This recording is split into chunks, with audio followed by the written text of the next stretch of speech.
Alright, so let's just go ahead and talk about it. Block came out yesterday and it was kind of iffy.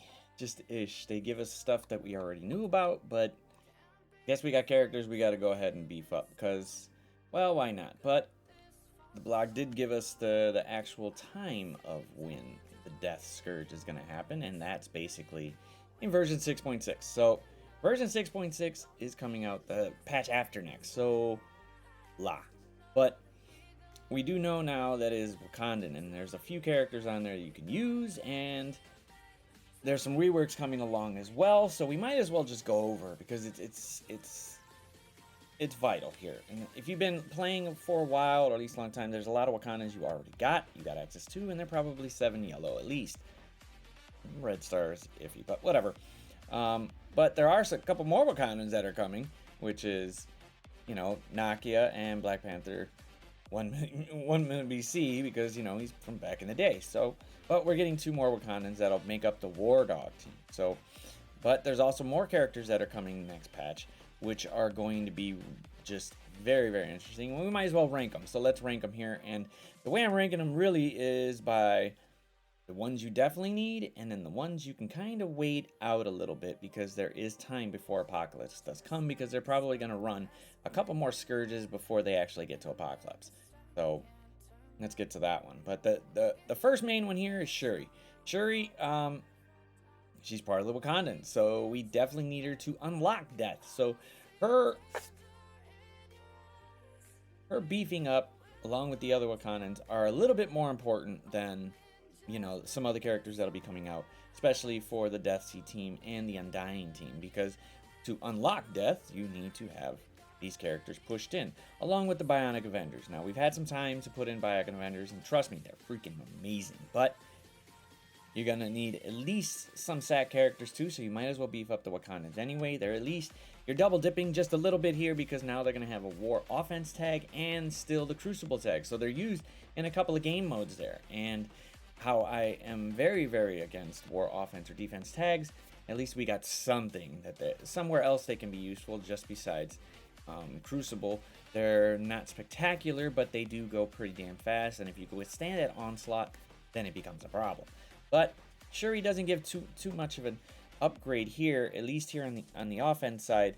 You know, she's getting the 1 additional charge there. She's getting, you know, she can clear the heal block and 3 additional negative effects on her ultimate. But then you got the passive, which does give while in charge added heal an additional injured ally for 10% of this character's max health and lose charge. So basically, you want to beef her up as high as possible, because 10% of her health will go to that one there. So well, 10% of that will go to healing that one. The next one, obviously, is Black Panther. The one best thing about his kit is, boom, on kill, fill speed bar by 100%. And it's not saying on kill by this character, it's just on kill. So if somebody kills, boom, he gets 100% speed bar and he can go. So you kind of want to time it, if you can, using Black Panther to go ahead and keep on going, keep on going, keep on going. And along with his Crucible tag, which is now a War Offense tag as well, we get a little bit more there, because now he gets charged. While charged, instead attack all enemies for 280% damage, and this attack gains 40% damage per charge. So the more charges he gets, the higher that damage is going to be, which is great. So try to get as many charges as you can on him. So if you can get him attacked, great.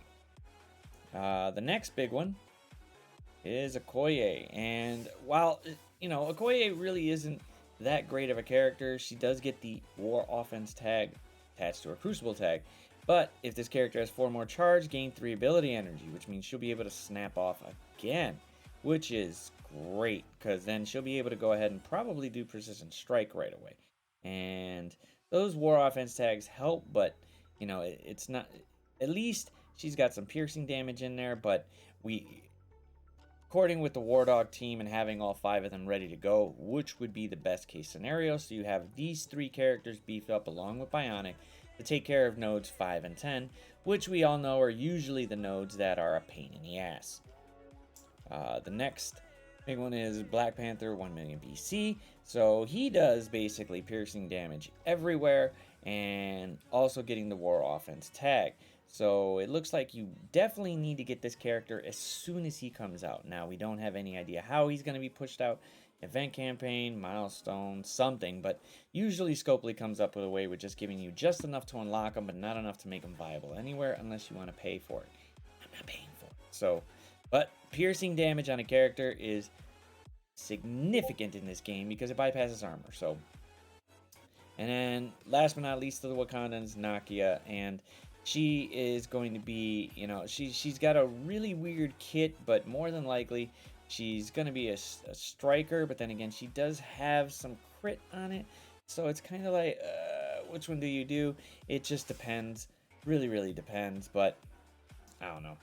I would definitely say this will probably be the character that you least have to worry about in terms of getting. They're probably going to make her very relatively easy to get because she's not well known in the game besides, you know, the other four. So boom, she's probably going to be a pretty reasonable character to get, which is basically means jump all over it, get her as many stars as you can, so that way you at least have something to go by. Next is Psylocke. Now, Psylocke hasn't gotten a lot of love in a while. She has been homeless for a minute. So, let's just say she needs to definitely get a rework, and she is just a little bit, just a smidgen, because now she's going to be on a raid team character, and she's going to be on the Death Seed, which means she's a part of Archangel's team. We only know 4 of them, but we don't know who the 5th is yet. But she is definitely a character that can do some damage because, hey, all of her get is piercing damage, which is great. So as long as they give her a decent amount increase in stats, she's going to be really, really good. The next big one is Mags. I don't know why they put 2 legendaries on a team. It's usually not... It goes against the grain, but then again, Scopely likes to go against the grain, so hey, whatever. I would definitely say Magneto is going to definitely hit hard here. Basically, his updates you just are going to include raids, but he does get the Death Seed tagging along with the Brotherhood tag, so anything that says, you know, Brotherhood, he's getting Death Seed on it. However, with the raids part, he's now going to be able to ability block for 2 turns on his special, and he's going to extend all the debuffs on targets by turn 1 for his basic. As long as he's got 3 or more Death Seed characters. So you don't need a whole full team, you just need 3. So that's good. And then there's Dark Beast. This will probably be the character on the Death Seed team you want to get right away, which is probably meaning they're probably going to hold us back from getting a whole bunch of shards for him. Which means go hard if you can without spending. If you're going to spend, hey, you're going to spend. No biggie. But this right here, you definitely need to go at him with it. Go hard, just go hard. He gets to summon a clone of the primary target, which is great on his special. And then in raid, he's got a couple of raid tags there. Nothing on his basic, but he does get to attack primary and secondary targets, which is similar to what Beast does now. And then on turn, flip 1 buff on the non-summon enemy with the highest speed. So he'll definitely flip a buff on one of the speed characters there, which is great. And if he's not ability blocked, all Death Seed allies get offense up, defense up, speed up. Well, with that, and then because they got it, they're going to get an additional 50% damage, 50% armor, and 50% speed. And then gain 25% assist chance per Death Seed ally. So you got a full team, that's a 100% assist chance. So it's basically just going to keep pinging and pinging and pinging. So I don't know. I think he more than likely will be a skirmisher, which Benny Westside did recommend because you want those assists to go off. So whoever's assisting could be a, you know, a big help. And our last couple of characters, which is the Undying team, they're basically a two-man squad, which is cool. I do like duos because there's a lot of theater crafting in there. But yeah, Iron Man, Zombie, and Hela, they're going as a war offense team, and the Iron Man Zombie's kit is ridiculous. This thing, I don't even want to read it. Just look over it. It is freaking ridiculous. Well, another character that'll clear all barrier on all enemies. That's, you know, you could clear barrier on one, but clear barrier on all enemies. And then just getting piercing damage, too. This is ridiculous. And he's going to give 50% max health to Hela, which is, she's going to get an 80% increase on her stat increase, and then another 50% max health for them. So it's gonna be ridiculous how this two-man squad pushes up. I know people have been talking. Maybe you peg these two up with Tangled Web in War, but we'll see whoever puts them together. But I would say these two characters are probably the least on the list because they're not really focusing more on Apocalypse. So I'm putting them towards the end of it because you could get them when you get them, but I'm pretty sure Iron Man Zombie is probably going to be a character that you're either going to have to grind hard for or just have to wait to get, if not buy. And then the last but not least, Hela. Hela, oh my god. Hela, she used to be humongously powerful.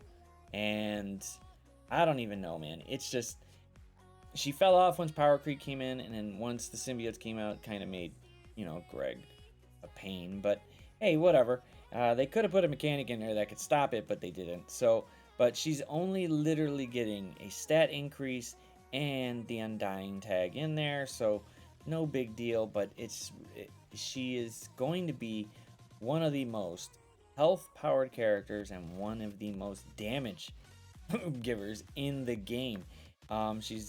It's just gonna be ridiculous how these two are gonna go in. But most people do have Hela already, so just go ahead and push, just push it to the side. She's not really going to be necessary unless they bring her in to do something for trying to unlock Apocalypse, but I don't see her being a strike character at all for that. So for right now, Hela and the Undying team are last. We're definitely going to push the Wakandans first, a whole War Dogs team first, because they are uniquely going to be powerful, especially in raids. And the Death Sea team is required for, to get, Apocalypse, but we don't know exactly when we're going to get them. So get the characters at least unlocked, but you kind of put them on the back burner for Wakandans because you want to try and get as much as you can from the Archangel as possible. So, but man, is it just rating the new characters? I'm definitely gonna go nuts on Wakandans. I'm gonna push them as high as I can. I got them now, but I still need to push them up. But until the next one, deuces.